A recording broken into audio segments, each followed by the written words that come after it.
कल के lecture number 1.4 exercise की आपको समझ आ गई होगी। आज हम शुरू करेंगे अपना नेक्स्ट मैथ का जो है चैप्टर नंबर 1 का पेज नंबर 21 और 22 पर। अपना टॉपिक है हमारा एक्सरसाइज 1.5। आज हमने स्टार्ट करनी है। उसमें कुछ टर्म्स जो हैं वो आएंगी। डिटर्मिनेंट ऑफ मैट्रिक्स क्या होता है, सिंगुलर मैट्रिक्स और नॉन सिंगुलर मैट्रिक्स कौन से हैं, और एडजॉइंट ऑफ मैट्रिक्स क्या है, और फिर मल्टीप्लिकेटिव इनवर्स जो है बेसिकली कैसे फाइंड करते हैं, हमने ये देखना है। तो सबसे पहले इन चीज़ों की समझ आनी ज़रूरी है कि डिटर्मिनेंट ऑफ मैट्रिक्स क्या होता है, सिंगुलर और नॉन सिंगुलर मैट्रिक्स कौन से होते हैं।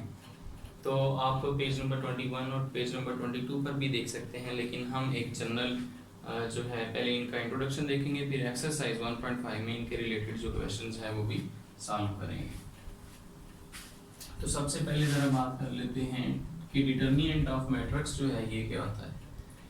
अब डिटर्मिनेंट जो है उसको लेट्स सपोज करते हैं कि अगर ए मैट्रिक्स जो है वो 1, 5, 7 एंड 8 दिया हुआ है, तो आमतौर पर determinant of A is equal to दो सीधी लाइनों से, बात भी कह सकते हैं लाइन से जो है वो इनको ज़ाहिर किया जाता है। इसी तरह डेट ऑफ ए लिखने की बजाय इसको हम अगर ए डिटर्मिनेंट ए मॉड में पढ़ा जाता है, A mod is equal to इस तरह लिख लें तो ये भी सही है। तो डिटर्मिनेंट ऑफ मैट्रिक्स जो है वो लिखा इस तरह जाता है। फाइंड कैसे करना है, इन दो यानी मेन डायगोनल वाली एंट्रीज को आपस में मल्टीप्लाई कर देना है। मल्टीप्लाई करेंगे तो 1 मल्टीप्लाई बाई 8, फिर दरमियान में माइनस होगा, और जब इन दोनों को मल्टीप्लाई करेंगे तो 7 मल्टीप्लाई बाई 5 बन जाएगा, यानी 8 1 जार 8 माइनस 35, और इसका आंसर जो है वो तकरीबन माइनस 27 बन जाएगा। तो हमने देखा कि डिटर्मिनेंट ऑफ ए जो है, कोई भी मैट्रिक्स अगर ए फॉर एग्जांपल दिया हो तो उसको डेट ऑफ ए से भी ज़ाहिर करते हैं और दो सीधी बार्स या लाइन से भी ज़ाहिर किया जाता है, और जिस मैट्रिक्स का हमने डिटर्मिनेंट फाइंड करना होता है उसको भी दो सीधी लाइनों से ज़ाहिर करते हैं। तो इस तरह से एक्सरसाइज 1.5 के जो डिटर्मिनेंट के रिलेटेड क्वेश्चंस हैं हम वो सॉल्व करेंगे। दो डेफिनेशंस हैं, डेफिनेशन मैं आसान ज़बान में इधर लिख भी देता हूँ, आप अगर बुक से करना चाहें तो उधर कर लें, लेकिन मैं आपकी सहूलत के लिए इधर लिख देता हूँ। तो सबसे पहले हमने देखना है सिंगुलर मैट्रिक्स और नॉन सिंगुलर मैट्रिक्स कौन से होते हैं। तो a matrix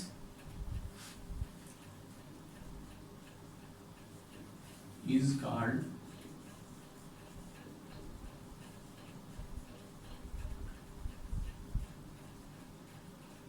singular matrix if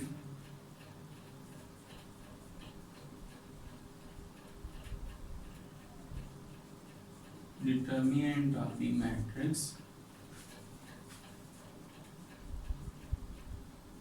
is 0. That is if a determinant is equal to 0 तो वो फिर सिंगुलर मैट्रिक्स होगा। इसी तरह से नॉन सिंगुलर कौन सा होगा, a matrix is called non singular matrix if the determinant of matrix is not equal to 0। दूसरी डेफिनेशन भी मैं लिख देता हूँ, आप भी इधर से लिख लें, ये जरा आसान अपने लफ्जों में है तो आसानी से याद हो जाएगी। A matrix is called non singular matrix if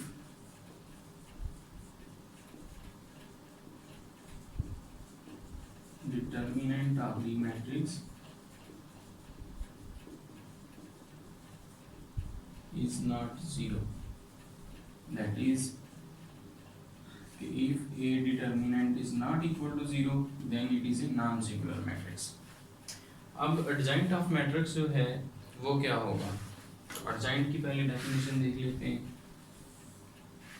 मिसाल के तौर पर अगर नॉन सिंगुलर मैट्रिक्स देखना हो तो ये एक नॉन सिंगुलर मैट्रिक्स है। अगर इसका आंसर इधर 0 आ जाता तो हम कहते हैं कि ये एक सिंगुलर मैट्रिक्स है। अब हम देख लेते हैं अपनी अगली डेफिनेशन की एडजॉइंट ऑफ मैट्रिक्स जो है ये क्या होता है। अच्छा जी, लेट्स सपोज कि अगर ए मैट्रिक्स जो है वो दिया हुआ है 1, 2, 3 और 4 के, तो एडजॉइंट ऑफ ए ज़ाहिर कैसे करेंगे। सबसे पहले हम लिख सकते हैं adjoint of A is equal to adjoint of 1, 2, 3 and 4। तो एडजॉइंट जाहिर करने के लिए हम ए डी जे ही लिखते हैं इस तरह, जैसा कि हमने मॉड के लिए या डिटर्मिनेंट के लिए स्पेसिफिक दो लाइंस लगाई हैं। जैसे इसका प्रॉपर साइन होता है वो कोई साइन नहीं है, बल्कि हमने इसके साथ एडजॉइंट जो है वो लिखना होता है। तो एडजॉइंट जो है फिर इसका निकाल लेंगे। एडजॉइंट फाइंड करने का तरीका जो है आपको आना चाहिए, तब आपको मल्टीप्लिकेटिव इनवर्स आएगा।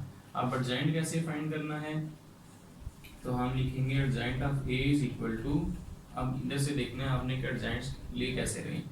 ये दो जो एंट्रीज हैं ये आपस में इंटरचेंज हो जाएंगी, यानी 4 इसकी जगह पे और 1 इसकी जगह पे चला जाएगा, और इन दोनों के आपस में जगह यही रहेगी साइन चेंज कर देने। यानी अगर ये +3 है तो -3, इसी तरह ये +2 है तो -2 हो जाएगा।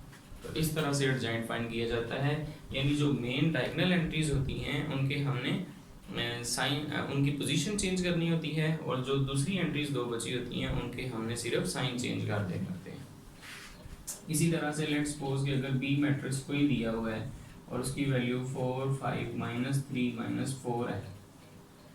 अब हमने क्या करना है, इसका एडजॉइंट फाइंड करना है। तो लिखेंगे adjoint of B is equal to adjoint of 4 5 -3 and -4।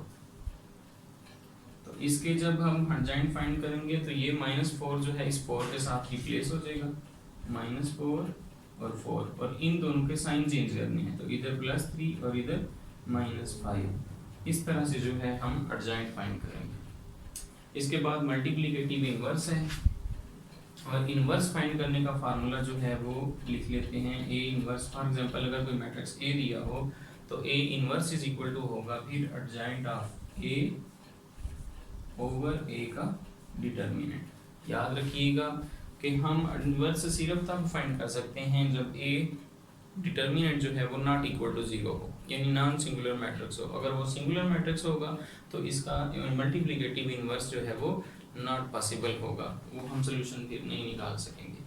तो ये 4 बेसिक चीज़ें हैं जो एक्सरसाइज 1.5 में इस्तेमाल होनी है। इनका पता होना आपको बहुत ज़रूरी है। आप इनको एक दफ़ा अच्छी तरह रिव्यू कर लें यहाँ पे वीडियो पॉज करके।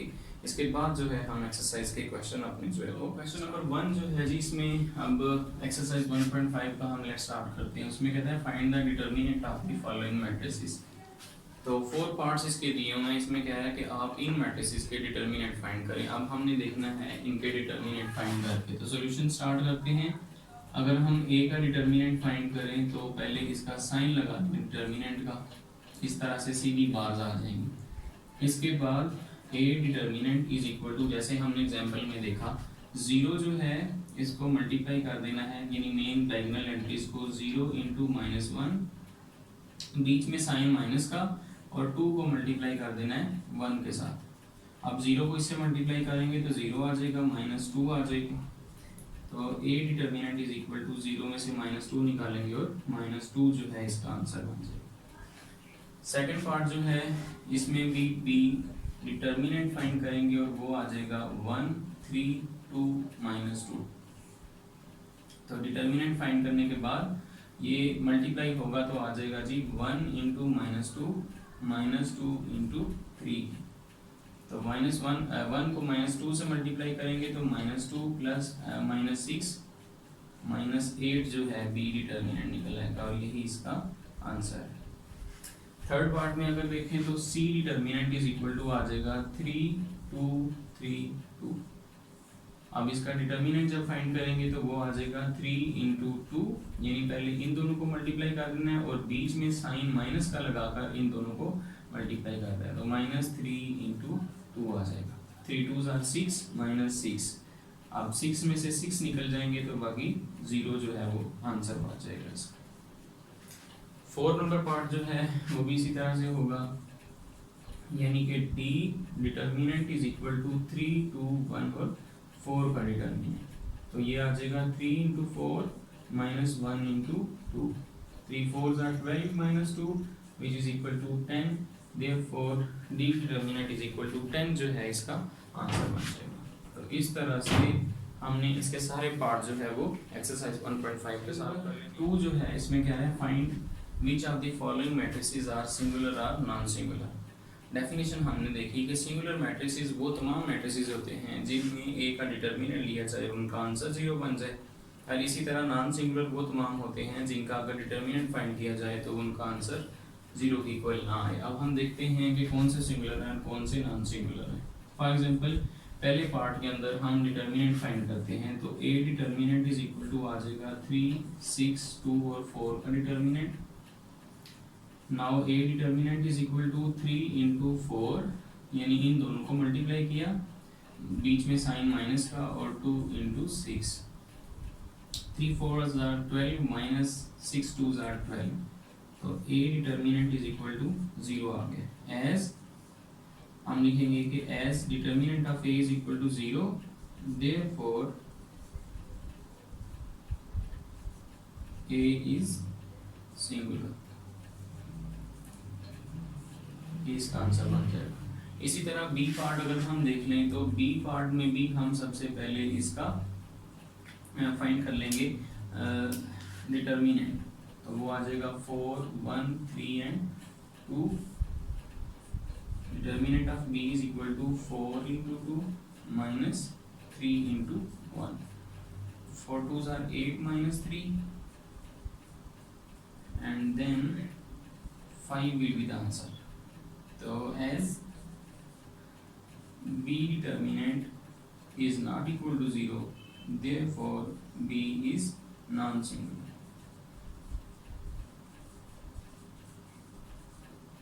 यही इसका आंसर बन जाएगा। सी पार्ट इसका देखते हैं कि क्या ये सिंगुलर है या नॉन सिंगुलर है।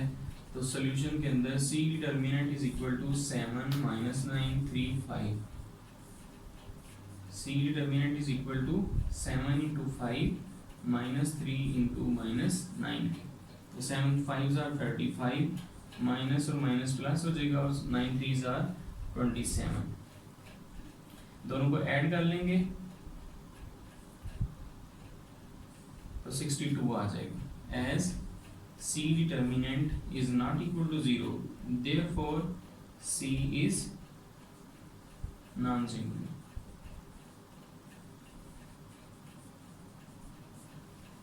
और डी पार्ट जो है वो मैं आपके लिए छोड़ रहा हूँ ताकि आपकी प्रैक्टिस हो जाए, लिहाजा इसी तरह से आपने डी का डिटर्मिनेंट पहले फाइंड करना है और देखना है कि क्या ये एक सिंगुलर है या नॉन सिंगुलर मैट्रिक्स है, तो ये आप खुद करेंगे।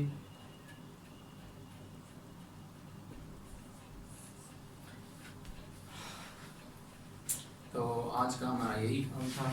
हमने देखा कि डिटर्मिनेंट ऑफ मैट्रिक्स कैसे फाइंड करना है, सिंगुलर और नॉन सिंगुलर मैट्रिक्स कौन से हैं, एडजॉइंट ऑफ मैट्रिक्स क्या है, और मल्टीप्लिकेटिव इनवर्स का हमने सिर्फ फार्मूला देखा कि इसको ए इनवर्स से ज़ाहिर किया जाता है और वो इज इक्वल टू होता है adjoint of A over determinant of A के इक्वल। तो कल हम इंशाल्लाह एडजॉइंट फाइंड करेंगे और मल्टीप्लिकेटिव इनवर्स एक्सरसाइज 1.5 का फाइंड करेंगे। आज का आपका काम ये है कि आप डिटर्मिनेंट ऑफ मैट्रिक्स और सिंगुलर और नॉन सिंगुलर की पहचान और जो डेफिनेशन इनके रिलेटेड हैं आप वो अच्छी तरह कर लें। कल नेक्स्ट इंशाल्लाह लेसन के अंदर हम 1.5 के जो रिमेनिंग क्वेश्चंस हैं वो सॉल्व कर लेंगे। ओके, अल्लाह हाफिज़।